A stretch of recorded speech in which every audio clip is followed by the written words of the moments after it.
అపోస్తలుడైన జెలోతే అనబడిన సియోను గారు అనేక దేశాలలో క్రీస్తు ప్రేమను ప్రకటిస్తూ ఉండగా, సిరియా దేశపు గవర్నర్ ఆదేశం మేరకు హింసింపబడి సిలువేయబడి క్రీస్తు కొరకు హతసాక్షిగా మారెను.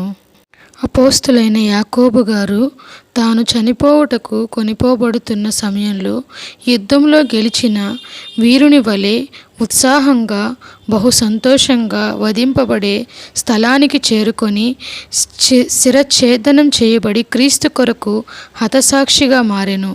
యాకోబు శిష్యులలో మొట్టమొదటి హతసాక్షి. ఫిలిప్పు గారు ఫుగ్రియా ప్రాంతం వెళ్ళి క్రీస్తు సువార్తను ప్రకటిస్తున్న సమయంలో కొరడాలతో కొట్టబడి, క్రూరముగా హింసించబడి, సిలువ వేయబడి క్రీస్తు కొరకు హతసాక్షిగా మారారు. అల్ఫాయి కుమారుడు యాకోబు గారు దేవాలయ శిఖరము నుండి క్రిందకు త్రోయబడిన చనిపోలేదని అతనిని దుడ్డుకర్రలతో నలగొట్టి చంపిరి. అతడు క్రీస్తు కొరకు హతసాక్షిగా మారెను. అపోస్తలుడైన బర్తలోమీ గారు ఆర్కేనియా దేశంలో సువార్తను బోధిస్తుండగా అన్యులు అతనిపై కోపించి అతని చర్మాన్ని ఒలిచి ఆ చర్మంతోనే మరలా అతని శరీరమును కుట్టి సిలువ వేయగా సంతోషంతో ఆ బాధను అనుభవించి క్రీస్తు కొరకు హతసాక్షిగా మారారు. అపోస్తలుడైన మత్తయి గారు ఇథియోపియాకు వెళ్ళి అన్యజనులకు సువార్త ప్రకటించుచుండగా ఇనుప మేకులతో భూమిలో గుచ్చబడి బల్లెముతో శిరచ్ఛేదనం చేయబడి క్రీస్తు కొరకు హతసాక్షిగా మారారు.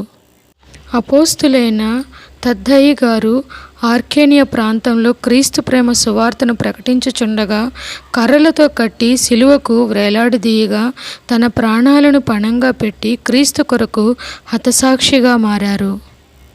అపోస్తలుడైన పేతురు గారు రోమా పట్టణములో ప్రభువు వలె సిలువేయబడుటకు అర్హుడను కానని తలక్రిందులుగా తనకు సిలువ వేయమని కోరి క్రీస్తు కొరకు హతసాక్షిగా మారారు. అపోస్తలుడైన ఆంద్రేయ గారు పత్రస్ నగరంలో వ్యతిరేకుల మధ్య ధైర్యముగా క్రీస్తు సువార్తను బోధిస్తుండగా ఎక్స్ ఆకారం గల సిలువపై 3 దినములు వ్రేలాడదీయగా ఆ బాధలో చుట్టూ చేరియున్న ప్రజలకు సువార్త అందించి క్రీస్తు కొరకు హతసాక్షిగా మారారు.